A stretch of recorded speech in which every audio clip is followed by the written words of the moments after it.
Hey, what's up everybody? It's Abdul Rashid here and welcome back to the channel.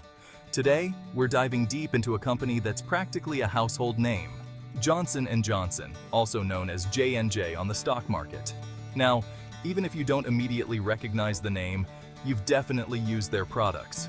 They're the brains behind Band-Aid bandages, Tylenol, Aveeno lotions, and a whole bunch of other pharmaceutical and consumer healthcare products.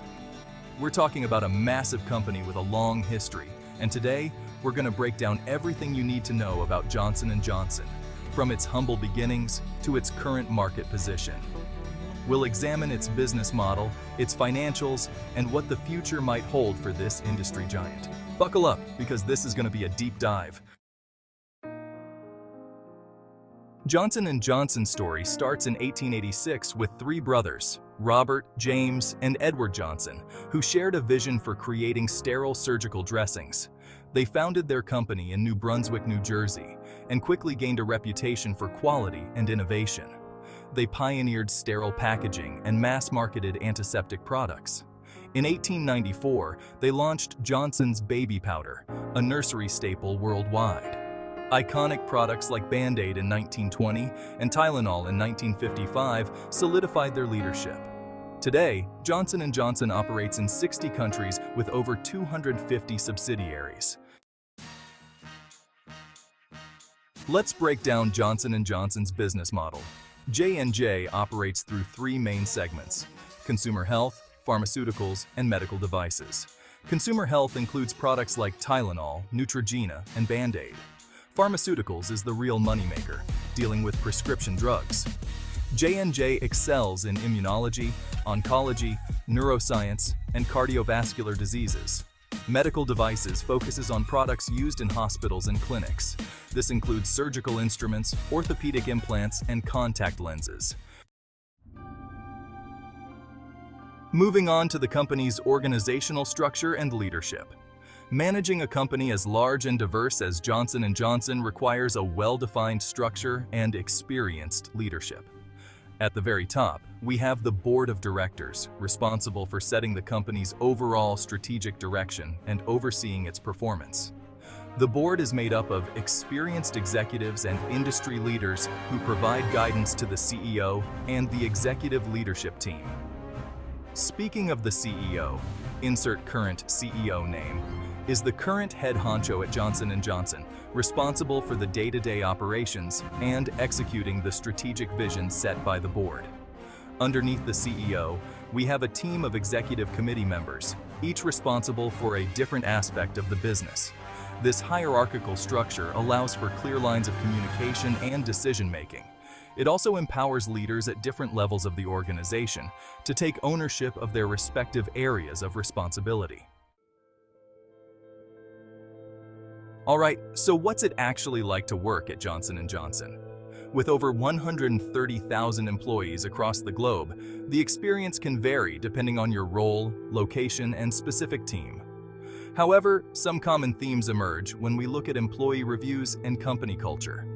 One thing that consistently pops up is Johnson & Johnson's commitment to its credo, a document first drafted in 1943 that outlines the company's responsibilities to its customers, employees, communities, and shareholders.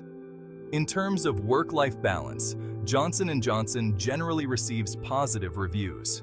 The company offers a variety of programs and policies designed to support employees' well-being, including flexible work arrangements, generous parental leave, and on-site childcare facilities at some locations.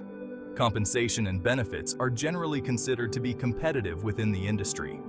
Johnson & Johnson offers a comprehensive benefits package that includes health insurance, dental and vision coverage, retirement savings plans, and tuition reimbursement programs. They also offer performance-based bonuses and stock options, allowing employees to share in the company's success. Now, let's get down to the nitty-gritty and talk about Johnson & Johnson's financial performance. Understanding a company's financials is like reading its report card. Johnson & Johnson consistently rakes in tens of billions of dollars every year, with recent revenue surpassing $80 billion. This consistent revenue generation shows the strength of their diversified business model. What really matters is profitability, and this is where Johnson & Johnson truly shines. Their profit margins are consistently impressive, typically around 20%. Johnson & Johnson has over 60 years of uninterrupted dividend payments. Now let's talk about something that keeps many investors up at night: debt. Every company uses debt to some extent, but too much debt can be a recipe for disaster. So how does Johnson & Johnson stack up in the debt department? Well, it's important to remember that Johnson & Johnson is a massive company with operations all over the world. They carry a significant amount of debt on their balance sheet, but the key thing to look at is their debt relative to their earnings and cash flow. In that regard, Johnson & Johnson is in a very healthy position. Their debt-to-equity ratio is generally considered to be manageable, meaning they haven't overextended themselves with borrowed money. Their strong earnings and cash flow generation give them ample capacity to service their debt obligations comfortably. Based on their current financial profile, Johnson & Johnson appears to be managing their debt responsibly and maintaining a healthy balance sheet. So, where does Johnson & Johnson go from here? Johnson & Johnson faces challenges and opportunities in the evolving healthcare landscape. They recently decided to separate their consumer health business into a standalone company. This move focuses resources on higher growth pharmaceutical and medical device segments. It also creates value for shareholders by forming two focused companies. Increasing competition from generic drug manufacturers is a key trend. Johnson & Johnson must innovate to maintain its competitive edge.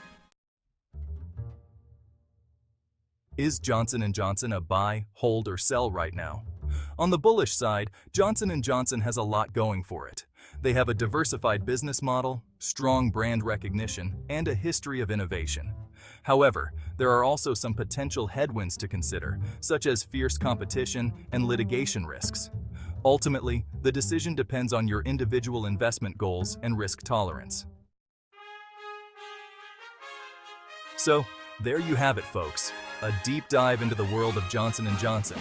We've covered a lot of ground today, from their humble beginnings in 1886 to their current position as a global healthcare giant. Remember, Johnson & Johnson is more than just a company. It's a brand that's been woven into the fabric of our lives. Whether it's a Band-Aid on a scraped knee, Tylenol for a headache, or a life-saving medication, their products have touched countless lives around the world. But beyond their products, Johnson & Johnson is also a company with a strong sense of purpose, guided by their credo.